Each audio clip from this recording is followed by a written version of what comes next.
வணக்கம். இன்றைய தலைப்புச் செய்திகள். கஞ்சா விற்பனையில் ஏற்பட்ட பகை, வாலிபர் வெட்டி படுகொலை. மேற்கு வங்க பெண் நோயாளிக்கு ரூபாய் 10,000 கொடுத்து உதவிய முதலமைச்சர் ரங்கசாமிக்கு பொதுமக்கள் பாராட்டு. புதுவையில் நாளுக்கு நாள் வெயிலின் தாக்கம் உச்சம், பொதுமக்கள் வெளியே வர அச்சம். புதுவை நெல்லைத்தோப்பு பகுதி கோவிலில் பால்குட விழாவில் வாலிபர் ஒருவரை 6 பேர் கொண்ட கும்பல் வெட்டி கொலை செய்த சம்பவம் பெரும் பரபரப்பை ஏற்படுத்தியுள்ளது. புதுவை நெல்லைத்தோப்பு பெரியார் நகர் 12வது குறுக்கு தெருவைச் சேர்ந்தவர் ருத்ரேஷ், வயது 28.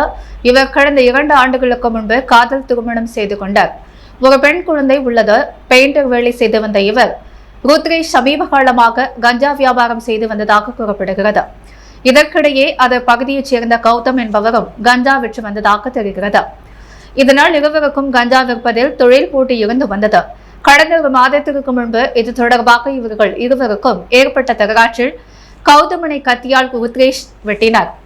இதில் கௌதமனுக்கு கையில் பலத்த காயம் ஏற்பட்டது. இந்த சம்பவத்தில் ருத்ரேஷ் கைது செய்யப்பட்டு காலாப்ட ஜெயிலில் அடைக்கப்பட்டிருந்தார். கடந்த சில நாட்களுக்கு முன்பு ருத்ரேஷ் ஜாமீனில் வெளியே வந்தார். இந்த நிலையில் அப்பகுதியில் உள்ள கங்கை முத்து மாரியம்மன் கோவிலில் சித்ரா பௌர்ணமியையொட்டி பால்குட ஊர்வலம் நடந்தது. இதில் அப்பகுதியைச் சேர்ந்த பெண்கள் பால்குடம் ஏந்தி ஊர்வலமாக வந்தனர். இந்த பால்குட ஊர்வலத்தில் ருத்ரேஷனின் தாய் மற்றும் சகோதரியும் பங்கேற்றதால் அதனை காண ருத்ரேஷ் கோவில் எதிரே நின்று கொண்டிருந்தார்.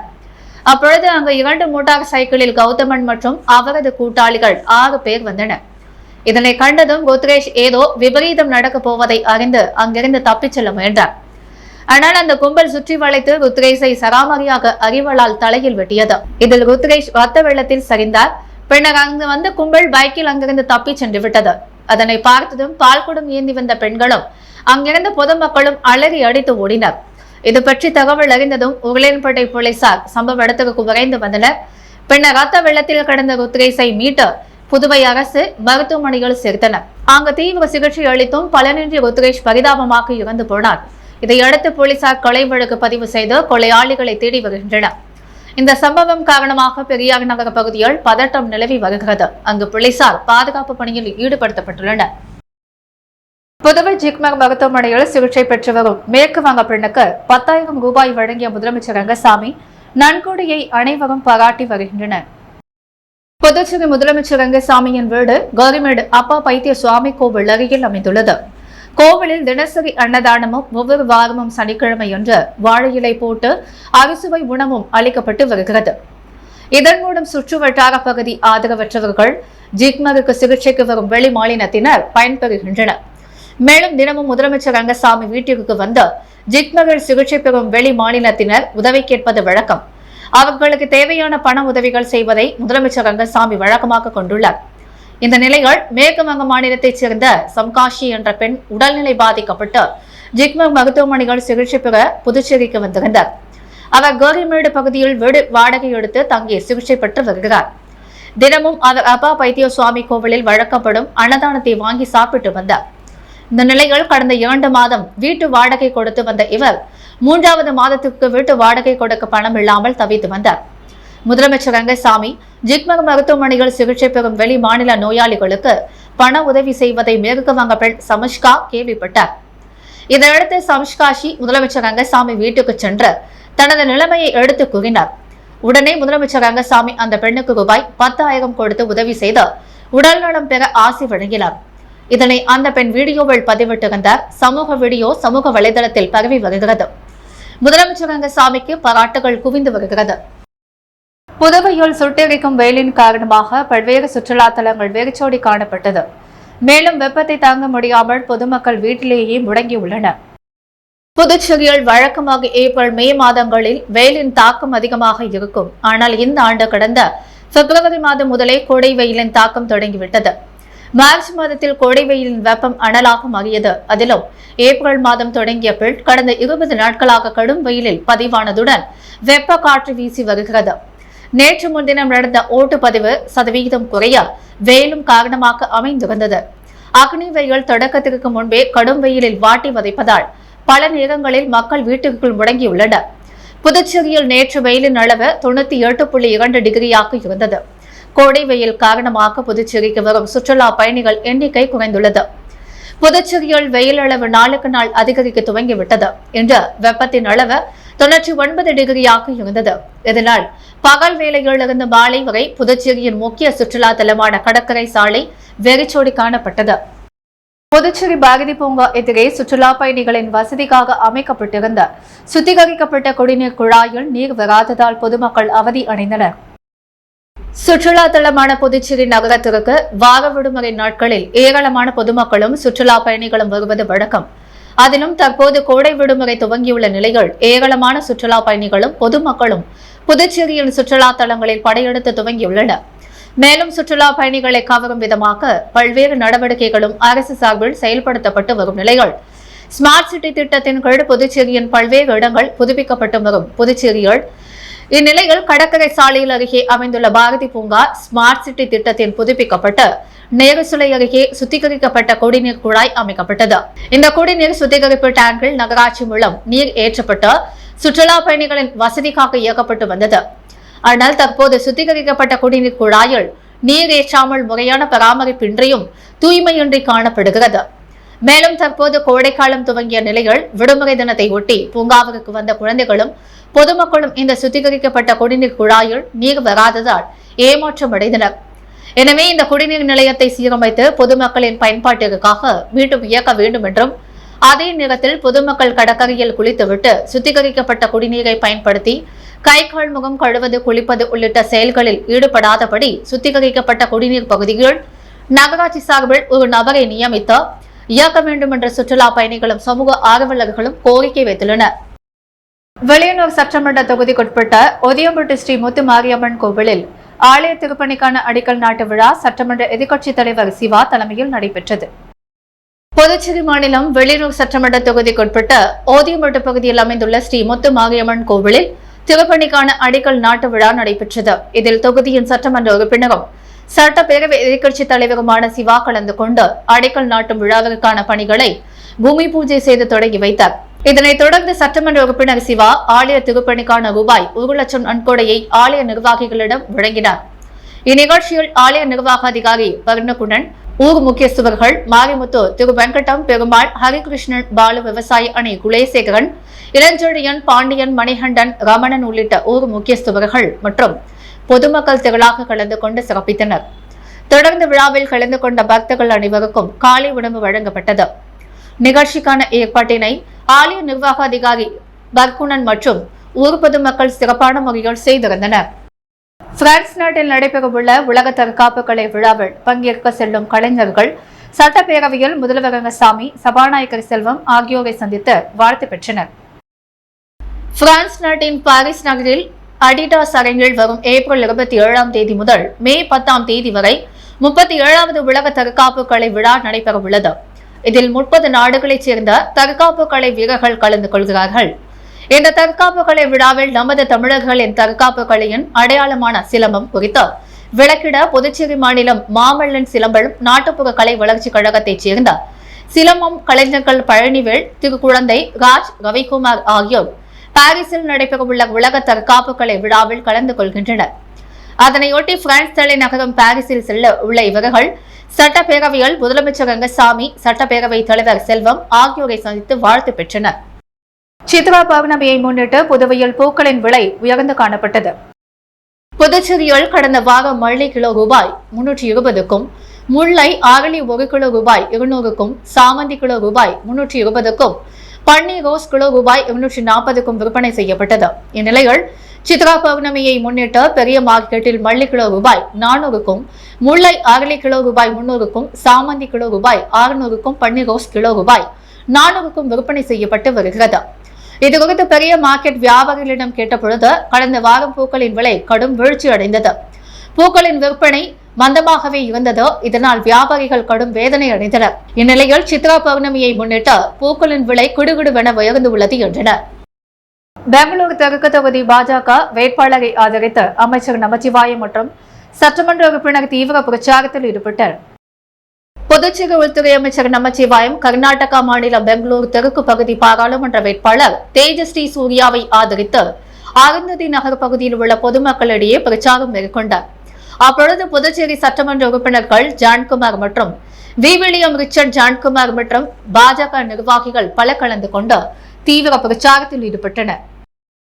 முன்விரோதம் காரணமாக அரியாங்குப்பம் மணவெளி சாராய கடை அருகே ரவுடியின் தலையில் கல்லை போட்டு தீர்த்து கட்டிய இரட்டை கொலை வழக்கு ரவுடி போலீசாரால் கைது செய்யப்பட்டுள்ளார்.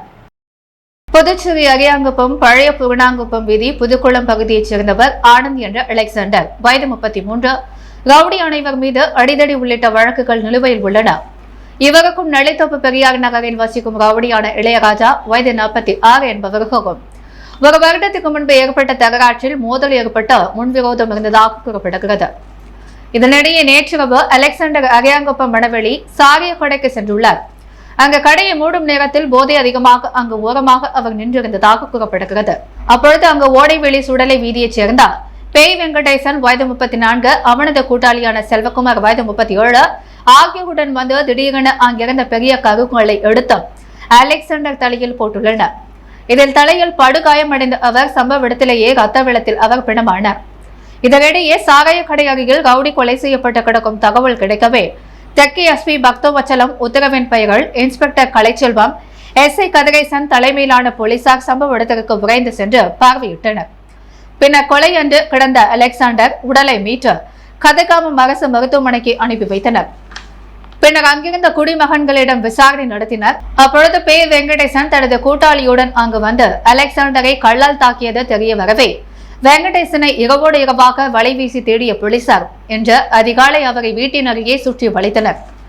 தொடர்ந்து அவரிடம் நடத்திய விசாரணைகள் இளையராஜா தூண்டுதலின் பெயரில் தனது கூட்டாளியான செல்வகுமாருடன் சேர்ந்த அலெக்சாண்டரை கொலை செய்ததாக திடுக்கிடும் தகவலை தெரிவித்தார். இதையடுத்து அலெக்சாண்டரின் மனைவி அகிர்செல்வியிடம் வயது 33 புகார் பெற்ற போலீசார் கொலை 302 பிரிவின் கீழ் வெங்கடேசன் மீது வழக்கு பதிவு செய்து கைது செய்தனர். பின்னர் கொலைக்கு பயன்படுத்திய கல்லை பயன்படுத்தி போலீசார் இதற்கு உடந்தையாக இருந்ததாக கூறப்படும் செல்வகுமார் மற்றும் இளையராஜா தேடி வருகின்றனர்.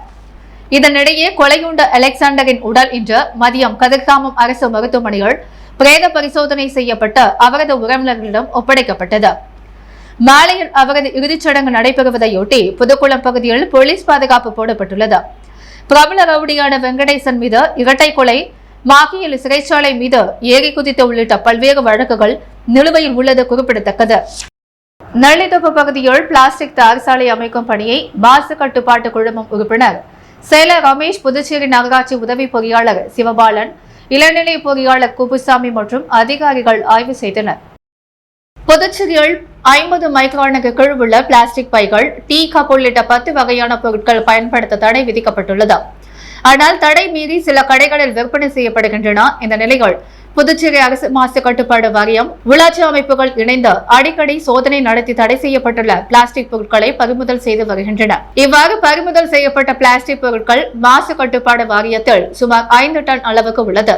இவற்றை மறுசுழற்சி செய்து சாலை அமைக்க சுற்றுச்சூழல் துறை முடிவு செய்து அதன்படி பறிமுதல் செய்யப்பட்ட பிளாஸ்டிக் பொருட்களை எந்திரத்தின் உதவியுடன் சிறு சிறு துகள்களாக மாற்றி தார் சாலை அமைக்கும் பொழுது தாருடன் 10% கலந்து பயன்படுத்தப்பட்டுகிறது. இந்நிலையில் நெல்லித்தோப்பு பகுதி கருணாகரன் வீதியில் 4 மற்றும் 5வது குறுக்கு தெருக்களில் பிளாஸ்டிக் துகள்கள் கலந்து தார் சாலை அமைக்கும் பணி நடந்தது. இரு தெருக்களிலும் 400 மீட்டர் தூரத்துக்கு பிளாஸ்டிக் சாலை அமைக்கப்பட்டது. இதனை மாசு கட்டுப்பாட்டு குழுமம் உறுப்பினர் செயலர் ரமேஷ், புதுச்சேரி நகராட்சி உதவி பொறியாளர் சிவபாலன், இளநிலை பொறியாளர் குப்புசாமி மற்றும் அதிகாரிகள் ஆய்வு செய்தனர். அப்பொழுது பிளாஸ்டிக் துகள்களை சரியான அளவு கலந்து சாலை அமைக்கும்படி மேற்கொண்டனர். இதேபோல் புதுச்சேரி நகரம் முழுவதும் உட்புற சாலைகளில் பிளாஸ்டிக் தார் சாலை அமைக்க ஏற்பாடு செய்யப்பட்டுள்ளதாக அதிகாரிகள் தெரிவித்தனர். புதுச்சேரி ரெட்டியார்பாளையம் காவிரி நகரில் அமைந்துள்ள அருள்மிகு ஸ்ரீ ராஜராஜேஸ்வரி அம்மன் ஆலயத்தில் 20ஆம் ஆண்டு கும்பாபிஷேகம் ஆண்டு விழா மற்றும் சித்ரா பௌர்ணமி விழாவில் அம்மன் சந்தன காப்பு அலங்காரத்தில் பக்தர்களுக்கு அருள் அளித்தார். புதுச்சேரி ரெட்டியார்பாளையம் காவிரி நகரில் அமைந்துள்ள அருள்மிகு ஸ்ரீ ராஜராஜேஸ்வரி அம்மன் ஆலயத்தில் 20ஆம் ஆண்டு கும்பாபிஷேகம் ஆண்டு விழா மற்றும் சித்ரா பௌர்ணமி விழா கடந்த ஞாயிற்றுக்கிழமை அனுங்கை விக்னேஸ்வர பூஜை, 108 வலம்புரி சங்க பூஜை, புண்ணியாகவாசனம் பூர்ணாகிதியும் தொடங்கி நடைபெற்றது. தொடர்ந்து நேற்று திங்கட்கிழமை விக்னேஸ்வர பூஜை, 2ஆம் கால பூஜை அம்மனுக்கு சிறப்பு அபிஷேகம், கலச புறப்பாடு, கலச அபிஷேகம் நடைபெற்ற 108 வலம்புரி சங்க அபிஷேகத்தை தொடர்ந்து அம்மனுக்கு மகா தீபாராதனையும் காட்டப்பட்டது. அதனைத் தொடர்ந்து நேற்று இரவு ஸ்ரீ ராஜராஜேஸ்வரி அம்மனுக்கு சந்தன காப்பு அலங்காரத்தில் பக்தர்களுக்கு அருள் அளித்தார். தொடர்ந்து சுவாமிக்கு மகா தீபாரதனை காட்டப்பட்டது. இதில் திரளான பக்தர்கள் கலந்து கொண்டு சுவாமியை வழிபட்டனர். பின்னர் இந்த பூஜையில் கலந்து கொண்ட அனைவருக்கும் பிரசாதம் வழங்கப்பட்டது. இதற்கான ஏற்பாடுகளை தலைவர் மற்றும் நிர்வாக குழுவினர் மற்றும் காவிரி நகர வாசிகள் சிறப்பாக செய்து வருகின்றனர்.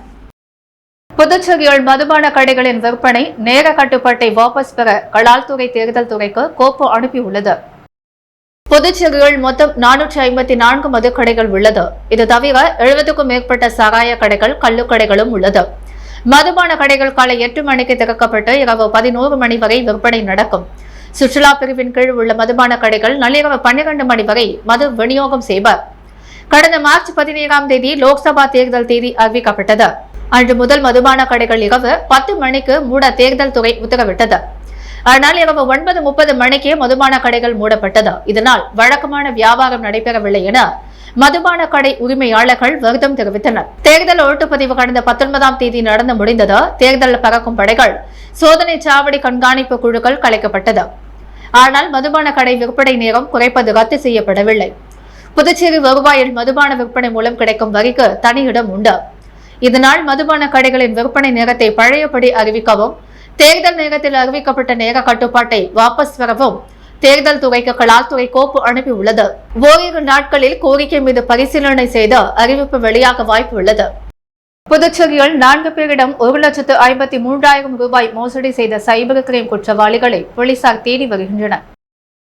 புதுச்சேரியைச் சேர்ந்தவர் ரமேஷ்குமார். இவரை மொபைல் போனில் தொடர்பு கொண்ட நபர் மும்பை போலீசிலிருந்து பேசுவதாக கூறினார். நீங்கள் அனுப்பிய பார்சலில் போதைப் பொருள் உள்ளது, நீங்கள் சிபிஐ இடம் பேசுங்கள் என மொபைல் போன் காலை மாற்றினார். உடனே சிபிஐ அதிகாரி போல பேசிய மர்ம நபர் போதைப் பொருள் பார்சல் அனுப்பியது தொடர்பாக வங்கி கணக்கு விவரங்கள் வேண்டுமென மிரட்டி அவரிடம் 20,000 ரூபாய் அபகரித்தனர். வைத்தியநாதன் என்பவர் மரப்பொருட்கள் ஆர்டர் தொடர்பாக ஆன்லைன் மூலம் 20,000 ரூபாய் அனுப்பி ஏமாந்தார். தொடர்ந்து புதுச்சேரியைச் சேர்ந்த ஜகத் கண்டோ என்பவரின் வங்கி கணக்கிலிருந்து அவருக்கு தெரியாமல் 1,20,000 எடுக்கப்பட்டுள்ளது. அதேபோல பாகூரைச் சேர்ந்த சிவசங்கர் என்பவரிடம் கிரெடிட் கார்டு மூலம் 11,000 ரூபாய் எடுக்கப்பட்டுள்ளது. இது குறித்த புகாரின் பெயரில் சைபர் கிரைம் போலீசார் வழக்கு பதிந்து மோசடி செய்த நபர்கள் குறித்து விசாரித்து வருகின்றனர். காரைக்காலில் உலக நன்மை வேண்டி அருள்மிகு ஸ்ரீ நிதீஸ்வர சுவாமி தேவஸ்தானத்தில் ருத்ர ஹோமம் நடைபெற்றது. காரைக்காலில் உள்ள பிரசித்தி பெற்ற அருள்மிகு ஸ்ரீ நிதீஸ்வரர் சுவாமி தேவஸ்தானத்தில் உலக நன்மைக்காகவும் கோடை வெப்பம் போக்க மழை வேண்டி ருத்ர ஹோமம் என்று நடைபெற்றது. ருத்ர ஹோமத்தை முன்னிட்டு யாகத்தில் வைத்து பூஜிக்கப்பட்ட புனித நீரால் மூலவர் சுவாமி அம்பாளுக்கு சிறப்பு அபிஷேகம் செய்த மகா தீபாரதனை நடைபெற்றது. இதில் ஏராளமான பக்தர்கள் கலந்து கொண்டு சுவாமி தரிசனம் செய்தனர். புதுச்சேரி அரசு ஊழியர்களுக்கான அகவிலைப்படிக்கான சீலிங் ரேட்டை மாற்றி அமைத்து நிதித்துறை உத்தரவிட்டுள்ளது. இதன் மூலம் 6 வகையான அகவிலைப்படி 25% வரை உயர்ந்துள்ளது. புதுச்சேரி அரசு ஊழியர்களுக்கு ஜனவரி மற்றும் ஜூலை மாதத்தினை கணக்கிட்டு ஆண்டிற்கு 2 முறை அகவிலை உயர்த்தப்படுகிறது. மத்திய அரசின் உத்தரவினை தொடர்ந்து கடந்த மார்ச் மாதம் புதுச்சேரி அரசு ஊழியர்களுக்கு 7வது ஊதியக்குழு பரிந்துரையின் பெயர்கள் 46% இருந்த அகவிலைப்படி 4% உயர்த்தி 50% அதிகரிக்கப்பட்டது. இந்த அகவிலைப்படி உயர்வு ஜனவரி 1ஆம் தேதி முதல் வழங்கப்படும் எனவும் அறிவிக்கப்பட்டது. இதற்கிடையில் பல்வேறு அகவிலைப்படியின் சீலிங் ரேட்டினை மாற்றி அமைத்து நிதித்துறை உத்தரவிட்டுள்ளது. பணியின் பொழுது இறந்த அரசு ஊழியர்களுக்கான சீலிங் ரேட் 25% உயர்த்தப்பட்டுள்ளது. இதேபோல் போக்குவரத்து படி 25% சீலிங் உயர்த்தப்பட்டுள்ளது. வீட்டு வாடகை படியும் சீலிங் ரேட்டும் உயர்த்தப்பட்டுள்ளது. தற்பொழுது எக்ஸ் பிரிவுக்கு 27%, ஒய் பிரிவுக்கு 18%, இசட் பிரிவுக்கு 9% உள்ளது. தற்பொழுது எக்ஸ் பிரிவுக்கு 30%, ஒய் பிரிவுக்கு 20%, இசட் பிரிவுக்கு 10% மாற்றி அமைக்கப்பட்டுள்ளது. குழந்தைகளுக்கான படிப்பு அகவிலைப்படி தொகை மாதம் ரூபாய் 2,250 ரூபாய், ஹோட்டல் சப்சிடி 6,750 ரூபாய், மாற்றுத்திறனாளி குழந்தைகளுக்கான கல்வி அகவிலைப்படி 4,500 ரூபாயாக தற்போது உள்ளது. இவையும் 25% அதிகரிக்கப்பட்டுள்ளது. இதேபோல் 3,000 ரூபாயாக இருந்த மாற்றுத்திறனாளி பெண் ஊழியர்களுக்கான அகவிலைப்படியும் உடைக்கான அகவிலைப்படியும் 25% அதிகரிக்கப்பட்டுள்ளது. இந்த மாற்றி அமைக்கப்பட்ட அகவிலை உயர்வு 1/1/2024 முதல் அமலுக்கு வருவதாக தெரிவித்துள்ள நிதித்துறை சார்பு செயலர் சிவகுமார் அனைத்து துறைகளுக்கும் சுற்றறிக்கை அனுப்பியுள்ளார். தேங்காய்திட்டு ஸ்ரீ வட பத்திரகாளியம்மன் ஆலயத்தில் 57ஆம் ஆண்டு சித்ரா பௌர்ணமி உற்சவ விழாவையொட்டி சுமார் 2000க்கும் மேற்பட்டோருக்கு அறுசுவை அன்னதானம் வழங்கப்பட்டது. புதுச்சேரி மாநிலம் தேங்காய்திட்டு ஸ்ரீ வரசித்தி விநாயகர் தேவஸ்தானத்திற்கு உட்பட்ட ஸ்ரீ வடபக்த காளியம்மன் ஆலயத்தின் 57வது ஆண்டு சித்ரா பௌர்ணமி உற்சவ விழா வெகு விமரிசையாக நடைபெற்றது. தொடர்ந்து காளிகள் எல்லை கட்டுதல் நடைபெற்று அபிஷேக ஆராதனையும் நடைபெற்றது. தொடர்ந்து கொடியேற்றுதல் நடைபெற்றது. இதில் திரளான பக்தர்கள் கலந்து கொண்டனர். பின்னர் சுமார் 2000க்கும் மேற்பட்டோருக்கு அறுசுவை அன்னதானம் வழங்கப்பட்டது. மேலும் அம்மனுக்கு சக்தி கிரகம், வீதி உலா, செடல் குழு வார்த்தல், கும்பம் கட்டுதல், முத்துப்பள்ளக்கு உற்சவம், ஊஞ்சல் உற்சவம் ஆகிய நிகழ்ச்சிகளும் நடைபெற உள்ளது. இதற்கான ஏற்பாடுகளை ஆலய அறங்காவலர் குழு நிர்வாகிகள் சிறப்பாக செய்து வருகின்றனர். புதுச்சேரி மாநிலம் காட்டேரிக்குப்பம் அருகே உள்ள சுத்திகேணி பகுதியில் சிவாலயம் நட்சத்திர ஆலயம் அடிக்கல் நாட்டு விழா வெகு விமரிசையாக நடைபெற்றது. புதுச்சேரி மாநிலம் காட்டேரிக்குப்பம் அருகே உள்ள சுத்திகேணி பகுதியில் ஸ்ரீ சிவாலயம் நட்சத்திர ஆலயம் அடிக்கல் நாட்டு விழா வெகு விமரிசையாக நடைபெற்றது. இதில் தமிழகம் மற்றும் புதுச்சேரியில் இருந்த நூற்றுக்கணக்கான துறவிகள் கலந்து கொண்டு சிறப்பித்தனர். காலை 8:15 மணி அளவில் கோமாதா சிறப்பு பூஜை நடைபெற்றது. இதில் தெய்வ தமிழிசை, அறிஞர் திருமுறை கலைக்களஞ்சியம் முனைவர் திருவடை மருதூர் சிவ நடராஜ தேசிகர் பாடி சிறப்பித்தார். திருக்கைலாய பரம்பரை வேளாங்குறிச்சி ஆதீனம் குரு மகா சன்னிதானம் ஸ்ரீ சத்திய ஞான மகாதேவ தேசிக பரமாச்சாரிய சுவாமிகள், திருக்கைலாய பரம்பரை பெருங்குளம் செங்கோல் ஆதீனம் குரு மகா சன்னிதானம் ஸ்ரீலசி சிவபிரகாச தேசிக சத்திய ஞான பரமாச்சாரிய சுவாமிகள், ஸ்ரீமத் போகர் பழனி ஆதீனம் குரு மகா சன்னிதானம் ஸ்ரீலசி சிவஞான புலிப்பானை பாத்திர சுவாமிகள், ஜப்பானிய சிவா ஆதீனம் பாலகும்ப குரு முனி சுவாமிகள் ஆகியோர்களது திருக்கரங்களால் ஆலயத்தின் அடிக்கல் நாட்டு விழா வெகு விமரிசையாக நடைபெற்றது. தொடர்ந்து காலை 9:15 மணிக்கு சிறப்பு யாக பூஜையும், காலை 10 மணி அளவில் ஆதீனங்களுக்கு சிறப்பு மரியாதை செய்தல், அதனைத் தொடர்ந்து ஆதீனங்களின் ஆசியுரை நடைபெற்றது. தொடர்ந்து ஆதீனங்களுக்கு சிறப்பு நினைவு பரிசு வழங்கி சிறப்பிக்கப்பட்டது. அதனைத் தொடர்ந்து சிவன் அடியார்களுக்கு வஸ்திர தானம் வழங்கி சிறப்பு சேகரிக்கப்பட்டது. காலை 11 மணி அளவில் பழனி மீனா நாட்டிய குழுவின் பரதநாட்டிய கலை நிகழ்ச்சி விழா இனிதே நடைபெற்றது. தொடர்ந்து விழாவில் கலந்து கொண்ட பக்தர்கள் அனைவருக்கும் அறுசுவை உணவு அன்னதானமாக வழங்கப்பட்டது. இவ்விழாவில் திருமுறை காவலர் பாவை சசிகுமார், தொழிலதிபர் ஜெகத் ராம்ஜி ஆகியோர் கலந்து கொண்டு சிறப்பித்தனர். புதுச்சேரியில் இன்று தங்கம் மற்றும் வெள்ளி விலை நிலவரம். முத்து கோல்ட் ஹவுஸ் வழங்கும் இன்றைய தங்கம் மற்றும் வெள்ளி விலை நிலவரம். தங்கம் 1 கிராம் 6615 ரூபாய். வெள்ளி 1 கிராம் 85 ரூபாய் 50 காசுகள். மீண்டும் இன்றைய முக்கிய செய்திகள். கஞ்சா விற்பனையில் ஏற்பட்ட பகை, வாலிபர் வெட்டி படுகொலை. மேற்கு வங்க பெண் நோயாளிக்கு ரூபாய் 10,000 கொடுத்து உதவிய முதலமைச்சர் ரங்கசாமிக்கு பொதுமக்கள் பாராட்டு. புதுவையில் நாளுக்கு நாள் வெயிலின் தாக்கம் உச்சம், பொதுமக்கள் வெளியே வர அச்சம். முன்விரோதம் காரணமாக அரியாங்குப்பம் ரவுடி கொலை, இரட்டை கொலை வழக்கு ரவுடி கைது.